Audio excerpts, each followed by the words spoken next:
کشور آپا کو یاد ہوگا کہ ہم نے سب نے ایک ہی میز پہ بیٹھ کے دوپہر کا کھانا بھی کھایا تھا. تو میں آپ کو امجد اسلام امجد صاحب کے بارے میں ایک چھوٹی سی بات بتانا چاہ رہا ہوں, کیونکہ کشور نعید صاحبہ نے اور افتخار عارف صاحب نے تو ان کی جو ادبی خدمات کے بارے میں آپ کو بتایا نا, لیکن ایک ان کی بطور ایک انسان, ہم میں بہت سی خامیاں ہوتی ہیں لیکن ہم خطا کا پتلا ہے انسان, لیکن کوئی ایک ایسی خوبی ہوتی ہے کہ وہ آپ کا دل چاہتا ہے کہ یہ خوبی مجھ میں بھی پیدا ہو جائے. تو میں آپ کو ان کی ایک ایسی خوبی بتاؤں گا کہ جو ہم سب کو اپنے آپ میں پیدا کرنی چاہیے.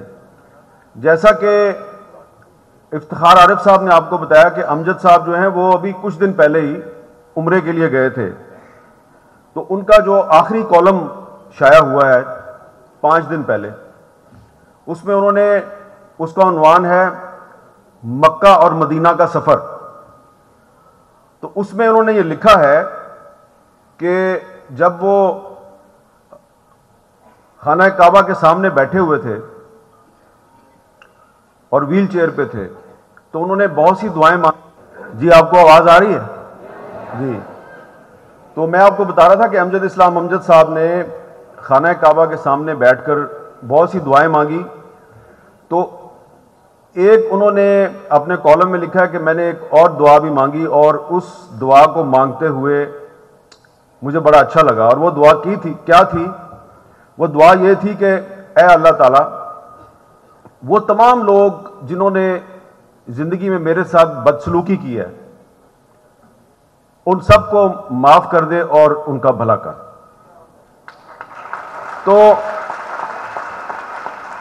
یہ جو ہے نا بات, یہ میں آپ کو ان کی بتانا چاہتا ہوں کہ انہوں نے اپنی موت سے چند دن پہلے اللہ تعالیٰ کے گھر میں بیٹھ کر ان سب لوگوں کو معاف کیا جنہوں نے ان کے ساتھ بدسلوکی کی تھی, اور ان کے لیے خیر کی دعا کی.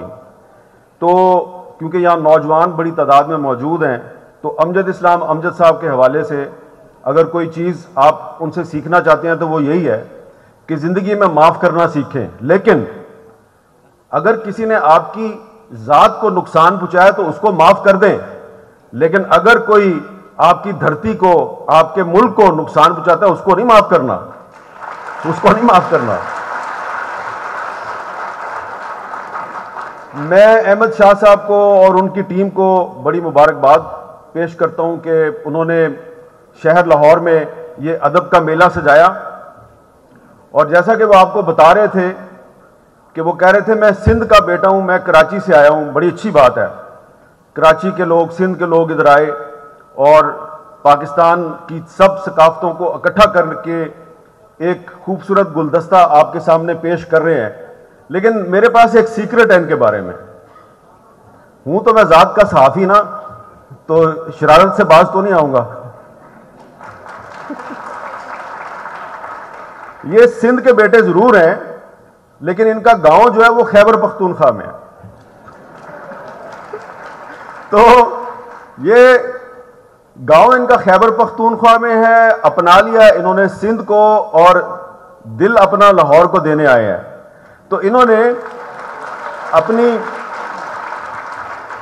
اپنی ذات میں 3 صوبوں کو اکٹھا کر لیا ہے, اور سٹیج پہ بھی ماشاءاللہ کافی بڑے بڑے لوگ اکٹھے کر لیے ہیں.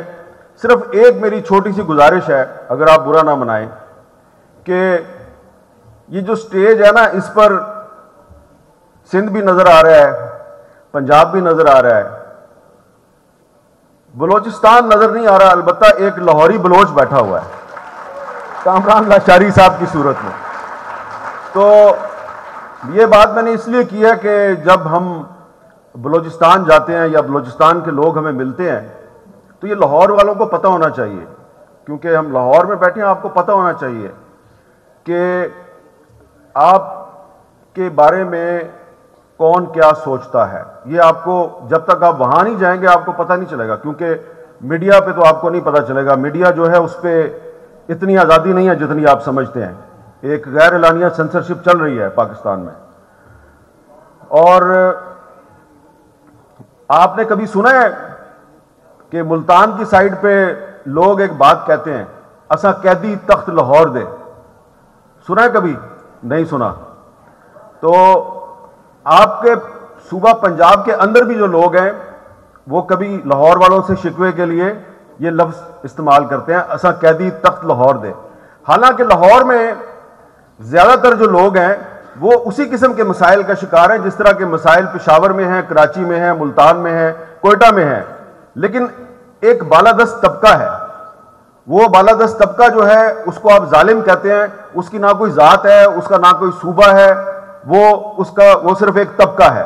تو یہ جو احمد شاہ صاحب آپ کو کہہ رہے تھے نا کہ انہوں نے کوشش کیا کہ یہ 3 دن جو ہے لوگ بغیر ٹکٹ کے آئیں اور وہ لوگ زیادہ آئیں جو ٹکٹ خریدنے کی کیپیسٹی نہیں رکھتے, سکت نہیں رکھتے. تو یہ بڑی اچھی بات ہے. لیکن احمد شاہ صاحب سے گزارش ہے کہ اگلی دفعہ جب وہ لاہور میں ایسا میلہ سجائیں تو جس طرح وہ کراچی میں بلوچستان والوں کو بلاتے ہیں تو لاہور میں بھی آپ بلوچستان والوں کو بلائیں. اور یہ جو لاہور کے نوجوان ہیں ان کا آپ بلوچستان کے نوجوانوں کے ساتھ ان کا ڈائلاگ کروائیں. خیبر پختونخوا کے جو لوگ ہیں بارڈر ایریاز کے جو پشاور تک نہیں آ سکتے ان کو اگر آپ یہاں بلا سکتے ہیں ان کو بلائیں. اس لیے میں یہ بات کر رہا ہوں کہ لاہور کو پاکستان کا دل کہا جاتا ہے. تو جو دل ہوتا ہے نا اس میں جسم کے سب اعضاء میں کوئی بھی درد ہو تو وہ دل کو محسوس ہوتا ہے. لیکن پاکستان جو ہے اس کے جسم کے کچھ اعضاء جو ہیں ان کا یہ خیال ہے کہ اہل لاہور جو ہیں وہ ان کا درد محسوس نہیں کرتے. تو شاہ صاحب آپ کو وہ درد محسوس کرانا ہے, لاہور والوں نے وہ درد محسوس کرنا ہے اور آپس میں مل بیٹھ کے بات چیت کے ذریعے درد کا علاج بھی دریافت کرنا ہے. اور آخر میں صرف یہ کہوں گا کہ یہاں پر آ کے میرے سامنے جو بہت سے روشن چہرے اور چمکتی آنکھیں نظر آ رہی ہیں تو اس سے مجھے ایک امید پیدا ہوئی ہے کہ پاکستان کے نوجوان جو ہیں کتنے بھی مشکل حالات ہوں ان کے حوصلے بلند رہتے ہیں. اور اس وقت جو حالات ہیں وہ آپ کے سامنے ہیں. یہ باہر سے اندر آتے ہوئے کچھ 6-7 لوگوں نے مجھے پوچھا, کسی نے پنجابی میں, کسی نے اردو میں, ہمارا کیا ہوگا, کچھ بہتری کے آثار ہیں یا نہیں. ایک پولیس والا مجھے باہر رو کے کہتا ہے اور سر جی ساڈا کی بننا ہے. تو بڑے حالات شاہ صاحب خراب ہیں. تو ان حالات میں آپ نے یہ ایک میلہ سجایا ہے. تو یہ میلہ جو ہے اس میں جو گفتگو ہوگی وہ بہت کھل کے گفتگو ہونی چاہیے. اپنے دل کی ہر بات آپ یہاں پہ کر دیں اچھی نیت کے ساتھ, اور نیتوں کا پھل اللہ تعالیٰ دیتا ہے. اور آخر میں میری یہ دعا ہے کہ اس ثقافتی میلے کے اچھے نتائج نکلیں اور یہاں پہ جو حکمرانوں کے بارے میں جو بھی باتیں ہوں گی وہ حکمرانوں تک ضرور پہنچنی چاہیے, کیونکہ حکمران یہاں پہ نہیں آئے, شاید انور مقصود صاحب کے خوف سے نہیں آئے. تو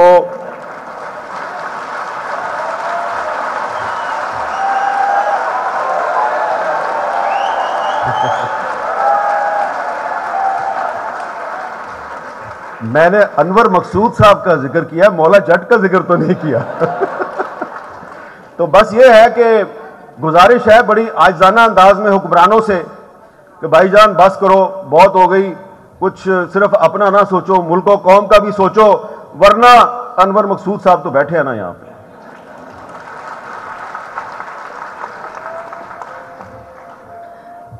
شکریہ جناب حامد میر صاحب.